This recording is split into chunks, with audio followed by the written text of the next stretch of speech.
Good morning student.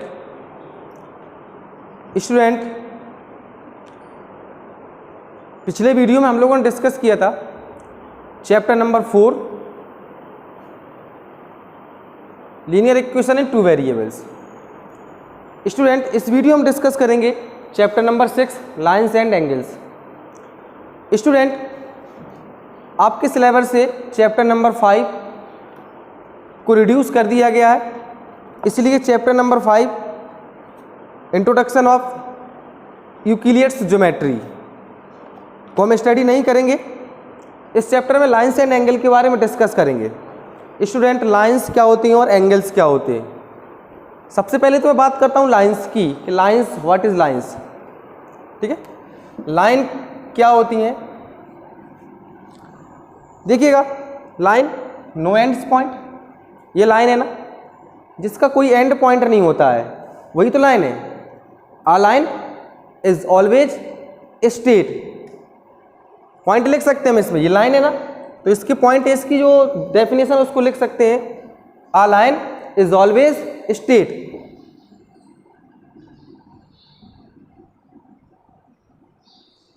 Always straight.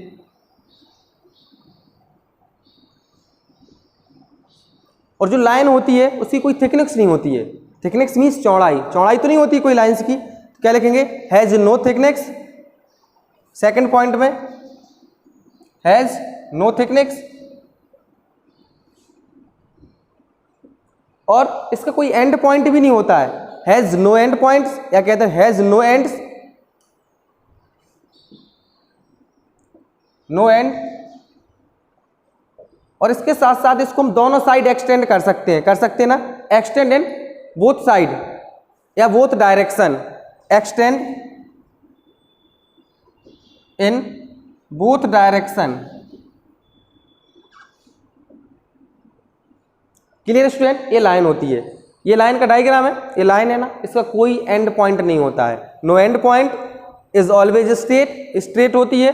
Has no thickness, इसकी कोई चौड़ाई नहीं होती है। हैज नो एंड पॉइंट, इसके बाद एक्सटेंड इन बोथ डायरेक्शन, इसको दोनों साइड हम एक्सटेंड कर सकते हैं। इसके साथ साथ लाइन के बाद एक और हमारी, जैसे इस तरीके से अगर इसका कोई एक दूसरा एंड पॉइंट इसका ले लिया जी, ए एंड पॉइंट है, तो इसको क्या बोलेंगे स्टूडेंट हम। अगर यहाँ पर इस डायग्राम को देखिएगा, इस डायग्राम को देखने के बाद क्या बताओगे, इसमें क्या है, रे है। क्या है, रे, RAY, रे, जिसका वन एंड पॉइंट होता है। वन एंड पॉइंट होगा तो रे होगा, ओके। और अगर टू एंड पॉइंट्स होंगे तो वो क्या बन जाएगी, लाइन सेगमेंट। तो रे की डेफिनेशन क्या लिख सकते हैं, when a line has one and, when a line has one and, it's is called ray। Clear है, या इट्स कॉल्ड, या इज कॉल्ड, इट्स कॉल्ड लिख लीजिए यहाँ पर, इट्स कॉल्ड रे। क्लियर है ना, जिसका वन एंड पॉइंट होता है, यहाँ पर इसका एंड पॉइंट है तो ये क्या कहलाएगी, रे। अगर आप देखिए स्टूडेंट, ये रे हो गया, अगर हमारी दोनों तरफ उनके दो एंड पॉइंट हो जाते हैं तो वो क्या कहलाती है, लाइन सेगमेंट। यानी कि when a line has two end, it's called line segment.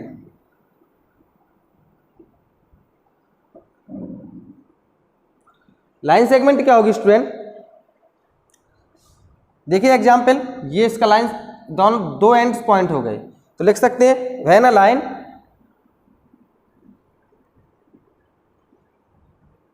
Has two end, it's called line segment.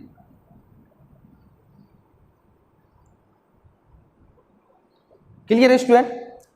Line segment chapter को पढ़ रहे हैं स्टूडेंट, सबसे पहले तो लाइन को समझना जरूरी है, रे को समझना जरूरी है, और लाइन सेगमेंट को समझना जरूरी है कि लाइन क्या होती है, लाइन सेगमेंट क्या होती है और रे क्या होती है ना। तो समझिए ना आप लोग, लाइन क्या होती है जिससे कोई एंड पॉइंट नहीं होता है। ये तो प्रीवियस क्लास में भी आपने पढ़ा होगा, लाइन क्या है, रे क्या है और लाइन सेगमेंट क्या है। ठीक है, तो लाइन सेगमेंट जिसके टू एंड पॉइंट्स होते हैं, रे जिसका वन एंड पॉइंट होता है, लाइन जिसका कोई एंड पॉइंट नहीं होता है। इसके बाद स्टूडेंट हमारे इंटरसेक्टिंग लाइन क्या होती हैं और पैरेलल लाइन क्या होती हैं, उसको समझते हैं। इंटरसेक्टिंग लाइन और पैरेलल लाइन। इसको साफ कर देते हैं।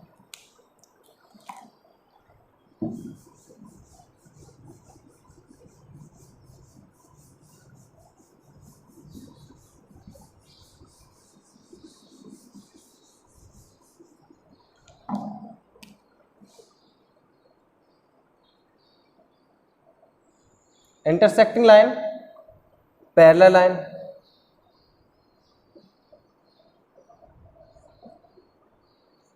इंटरसेक्टिंग लाइन जब दो लाइन एक दूसरे को कहीं ना कहीं इंटरसेक्ट करें, है ना, वही तो इंटरसेक्टिंग लाइन कहलाती है। देखिए जैसे एक ये लाइन है हमारी एल एम और एक ये लाइन है ए बी, ये लाइन है, और इन दोनों लाइनों ने एक किसी पॉइंट, इस पॉइंट ओ पर एक दूसरे को इंटरसेक्ट किया, तो इसको क्या बोलेंगे, intersecting point.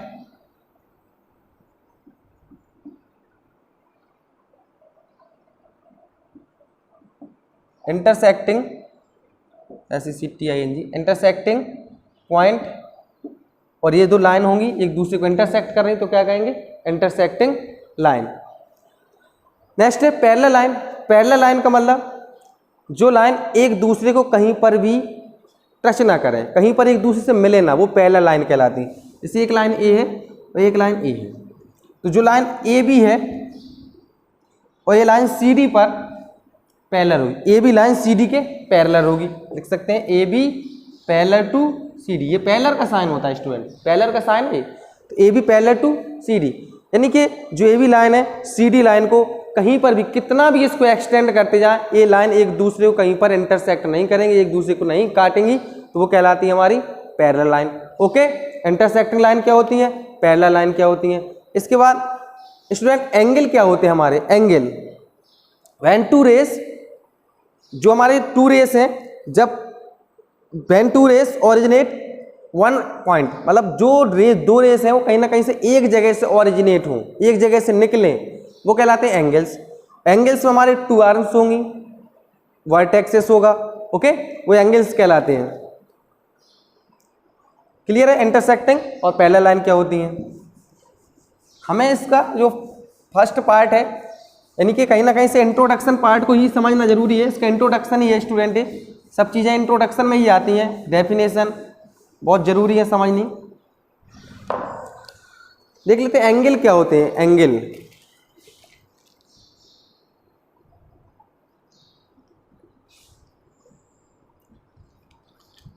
When two race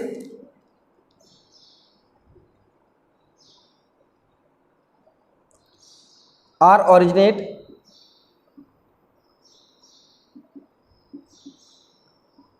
originated from same point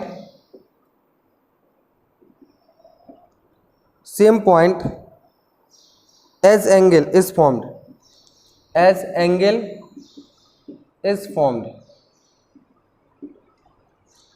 definition है, क्या कह रही definition, when two rays are originate from same point, यानी कि टू रेज हमारी सेम पॉइंट से ओरिजिनेट हो। जैसे एक रे हमारी ये है, ठीक है, एक रे होगी, ये रे है ना इस तरीके से, और एक रे इस तरीके से, सेम पॉइंट, यहाँ पर क्या है, सेम पॉइंट है, सेम पॉइंट, वही कह रहा है ना, ओरिजिनेट सेम पॉइंट, इससे ओरिजिनेट हो रही दोनों रे, तो जो एंगल बनता है उसे हम इसको क्या कहेंगे, एंगल कहेंगे, ये कहलाता हमारा angle.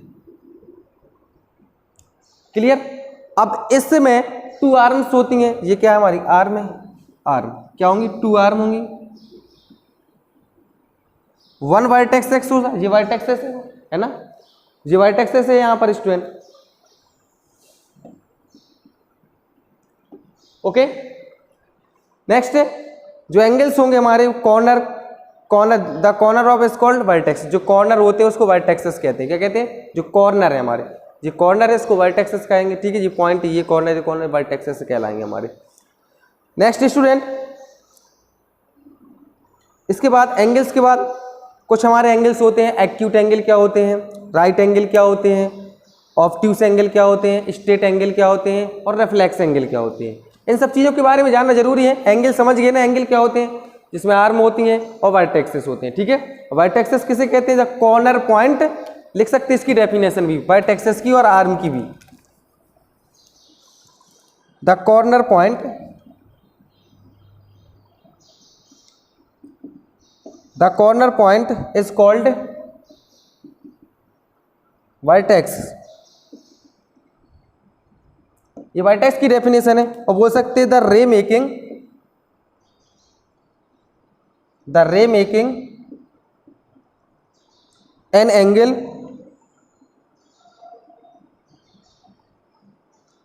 Is called arm. Clear है? तो आर्म की डेफिनेशन और यहां से वर्टेक्सेस की डेफिनेशन भी आप लोग लिख सकते हो। एंगल की डेफिनेशन आपके सामने है। अब बात आती है हमारी स्टूडेंट कि ऑक्यूट एंगल क्या होते हैं, ऑब्ट्यूस एंगल क्या होते हैं। तो एक्यूट एंगल, ऑब्ट्यूस एंगल, उन सब चीज़ों के बारे में भी जानना जरूरी है। इसको साफ कर देते हैं।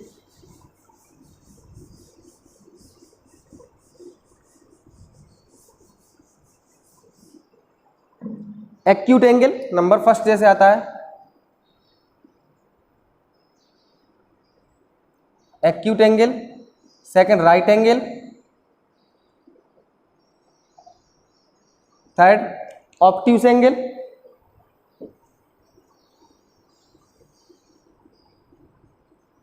फोर्थ ऑब्ट्यूस के बाद स्ट्रेट एंगल,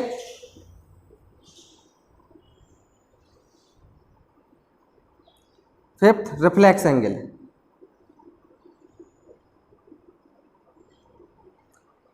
देखिएगा अब यहां से एक्यूट एंगल क्या है और हमारा राइट एंगल क्या है। एक्यूट एंगल का मतलब होता है लेस देन 90। क्या है? जो एंगल हमारे लेस देन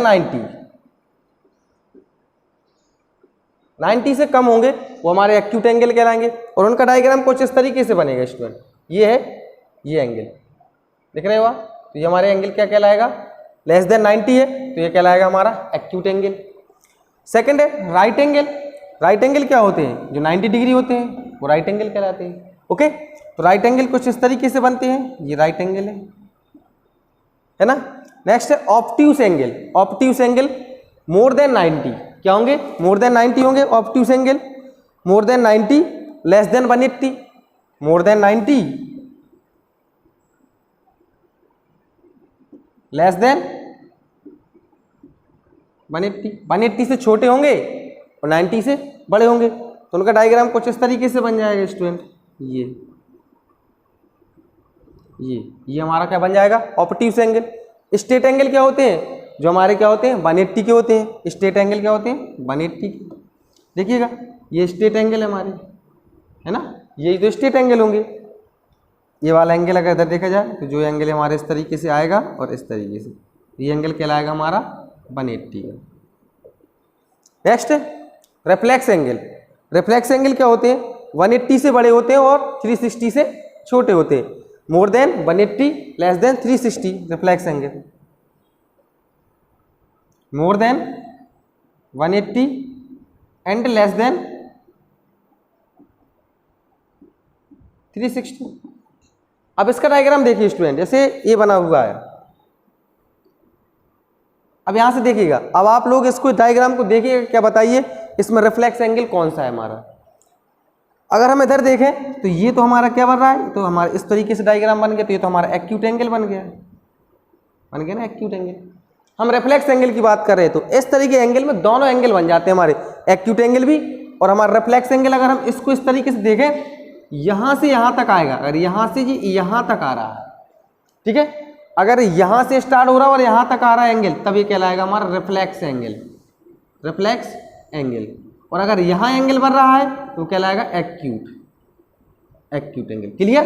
तो एक्यूट एंगल, रिफ्लेक्स एंगल में आप लोग कंफ्यूज ना हो बिल्कुल। तब भी हम यहां से यहां एंगल लेंगे तो वो रिफ्लेक्स एंगल बनेगा, अंदर एंगल लेंगे वो एक्यूट। यहां पर अंदर एंगल लिया था तो हमारा वो एक्यूट एंगल बना था।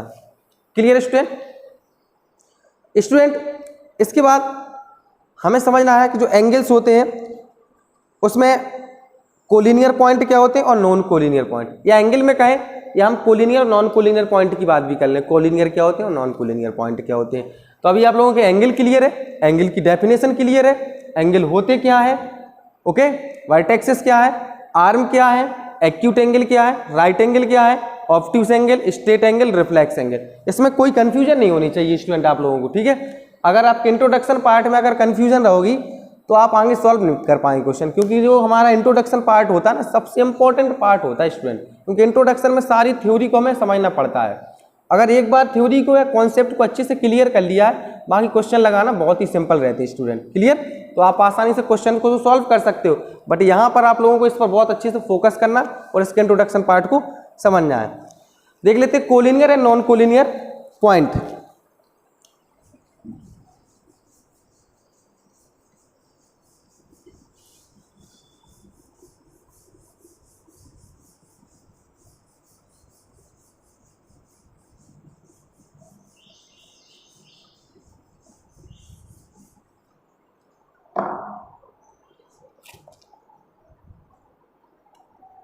Collinear and non collinear points.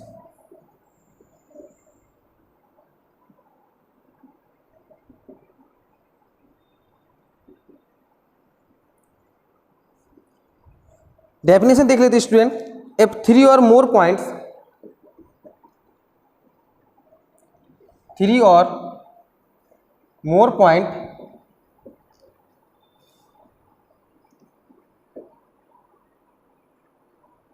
lie on the same line are called collinear points।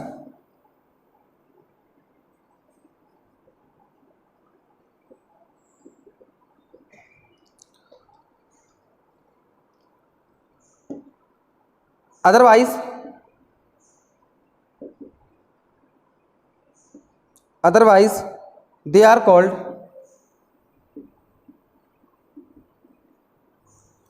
non collinear point।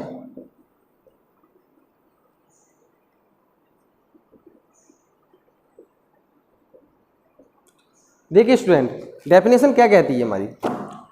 If three और more points lie on the same line called collinear point, otherwise are called non collinear point. यानी कि three और उससे ज़्यादा point अगर same line पर लाई कर रहे हैं, जैसे हम एग्जाम्पल की बात कर लें, ये हमारे पॉइंट है 1 2 3, ठीक है, 3 पॉइंट ले लिए हमने ए बी सी। अब इसको देखिएगा, अगर यहाँ से लाइन को ड्रॉ करें तो तीनों एक ही लाइन पर मिल जाए। ओके, तीनों एक ही लाइन में मिल गए तो इसको बोलेंगे collinear point.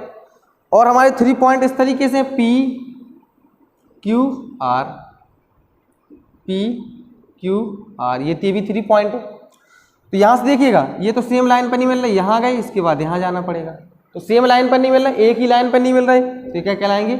Non collinear point कहलाएंगे। तीनों पॉइंट क्या है? नॉन कोलिनियर, ये कहलाएंगे हमारे कोलिनियर। क्लियर है ना? कोलिनियर पॉइंट और नॉन कोलिनियर पॉइंट। इसके बाद स्टूडेंट कंप्लीमेंट्री एंगल क्या होते हैं और सप्लीमेंट्री एंगल क्या होते हैं, ठीक है? Complementary and supplementary angle. तो complementary related to C, complementary related to कितने? सी से। सी मतलब कॉर्नर, जो कॉर्नर पर एंगल बनता है वो बनता है 90।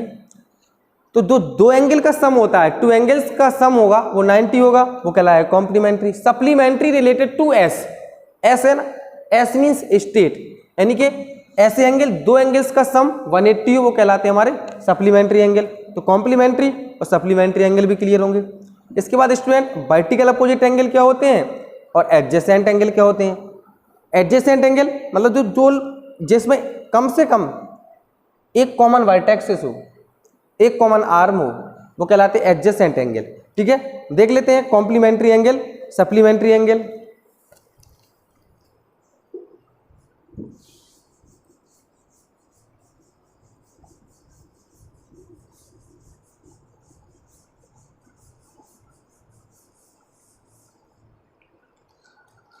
Complementary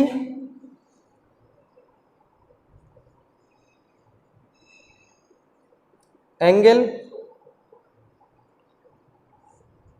supplementary angle.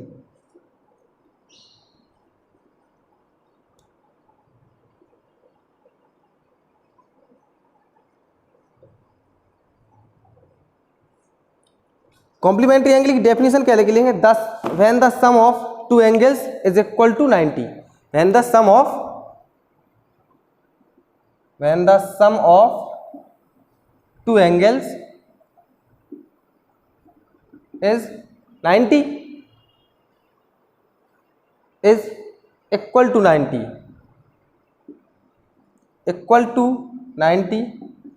is called complementary angle.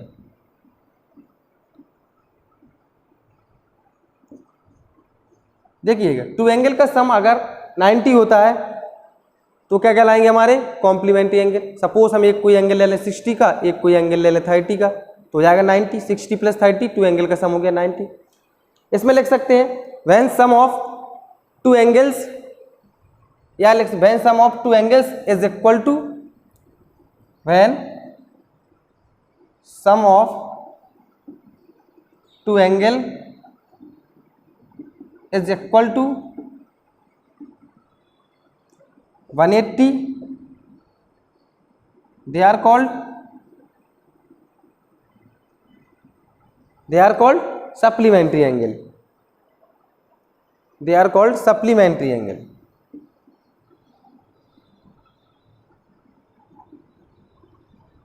Clear student? Supplementary angle क्या होते हैं और हमारे कॉम्प्लीमेंट्री एंगल क्या होते हैं। नेक्स्ट है एडजेसेंट एंगल क्या होते हैं, वर्टिकल अपोजिट एंगल क्या होते हैं। नेक्स्ट वीडियो में डिस्कस करते हैं स्टूडेंट वर्टिकल अपोजिट एंगल और इंटरसेक्टिंग किस तरीके से होंगे, और वर्टिकल अपोजिट एंगल क्या होंगे, एडजेसेंट एंगल क्या होंगे। Clear student? Thank you for watching this video.